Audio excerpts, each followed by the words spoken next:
Students, let's discuss treatment of sales while preparing accounting equation. एक equation हम imaginary values already लेके चल रहे हैं कि बिजनेस में कैश 40,000 है, stock 70,000, debtors nil, creditors nil and capital 1,10,000। अब देखिए सेल्स दो तरह से हो सकती है, cash sales and credit sales. जब भी क्वेश्चन में कोई सेल्स की ट्रांजैक्शन हो तो अकाउंटिंग इक्वेशन में उसे कैसे इनकॉर्पोरेट करना है, कैसे अकाउंटिंग इक्वेशन उससे अफेक्ट होगी, ये देखते हैं। देखिए सेल्स दो तरह की है।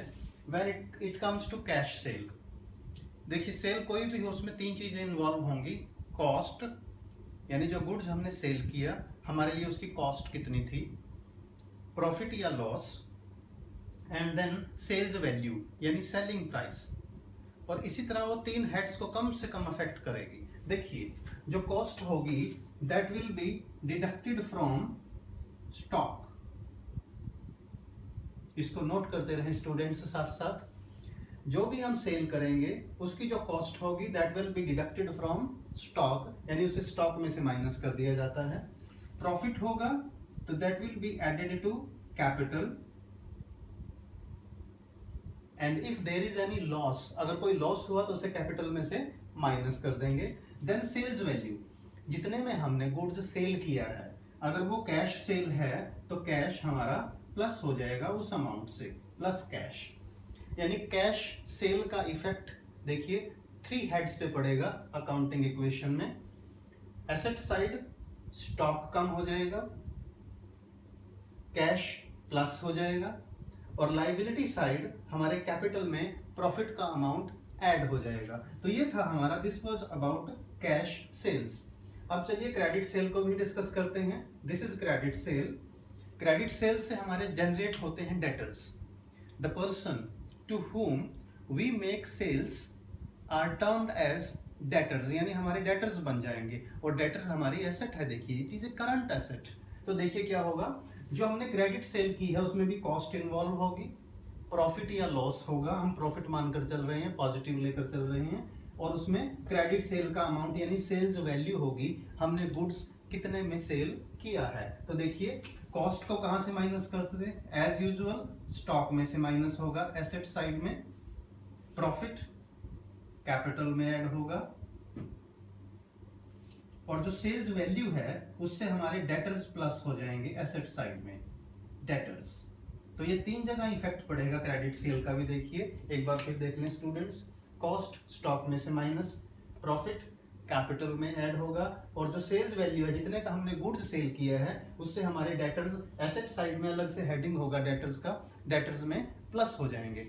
चलिए एक ट्रांजेक्शन लेकर चलते हैं, जिस ट्रांजेक्शन में हम कैश सेल क्रेडिट सेल दोनों लेकर चलेंगे, और उसके बाद जो डेटर्स जनरेट होते हैं उन डेटर्स को पेमेंट करते टाइम क्या क्या होगा, कहां कहां इफेक्ट होगा, चलिए उसको भी डिस्कस करेंगे। And we have this transaction, goods costing rupees 40,000 sold for rupees 50,000। 50% amount received immediately. This is a transaction. Goods जिसकी कॉस्ट 40,000 थी उसको हमने 50,000 हमारी सेल्स वैल्यू है, 50,000 में सेल किया। 50% अमाउंट हमें तुरंत मिल गया, यानी सेल का 50% क्या है, कैश सेल है, और 50% हमारी क्रेडिट सेल है। तो चलिए इस ट्रांजैक्शन में देखिए अकाउंटिंग इक्वेशन के किन किन हेड्स पे क्या इफेक्ट होगा। सबसे पहले देखिए कॉस्ट, कॉस्ट रुपीज 40,000, और आप जानते हैं कॉस्ट का क्या होता है, कॉस्ट स्टॉक में से माइनस होती है। देन यू सी 40,000 का गुड्स हमने 50,000 में सेल किया, यानी 10,000 का क्या हुआ, हमें प्रॉफिट हुआ। तो प्रॉफिट का क्या करेंगे, प्रॉफिट रुपीज 10,000, प्रॉफिट ऐड करते हैं हम कैपिटल में, यानी दो हेड्स का तो हो गया। अब देखो हमने जो सेल की है 50,000 की सेल की है और 50% कैश सेल है, तो कैश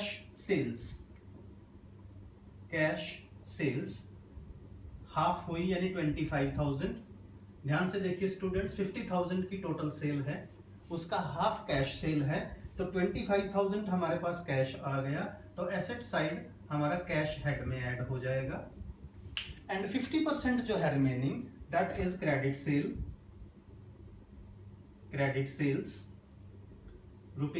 ₹25,000, और क्रेडिट सेल से जनरेट होते हैं हमारे डेटर्स, तो ये हम एसेट साइड में डेटर्स में ऐड कर देंगे। यानी इस तरह से इसका 4 हेड्स में इफेक्ट पड़ेगा। चलिए इसको करते हैं। स्टॉक में से माइनस हो गया 40,000, प्रॉफिट कैपिटल में ऐड करेंगे 10,000, कैश सेल कैश प्लस हो गई 25,000, क्रेडिट सेल 25,000 के डेटर्स इंक्रीज हो गए। अब हमारे पास दो इक्वेशन हो गई थी। ट्रांजैक्शन हम नहीं लिख रहे हैं, स्पेस कम है बेटा, आप लोग जरूर लिखिएगा। तो हमारी न्यू इक्वेशन होगी, न्यू इक्वेशन 40 + 25 65,000, 70 - 40 30,000 का स्टॉक रह गया। डेटर्स हमारे हो गए 25,000 के, क्रेडिटर्स अभी भी नील हैं, और कैपिटल प्लस 10,000 होकर हो गई है 1,20,000। तो इस तरह से हमने ये ट्रीटमेंट किया है कैश सेल और क्रेडिट सेल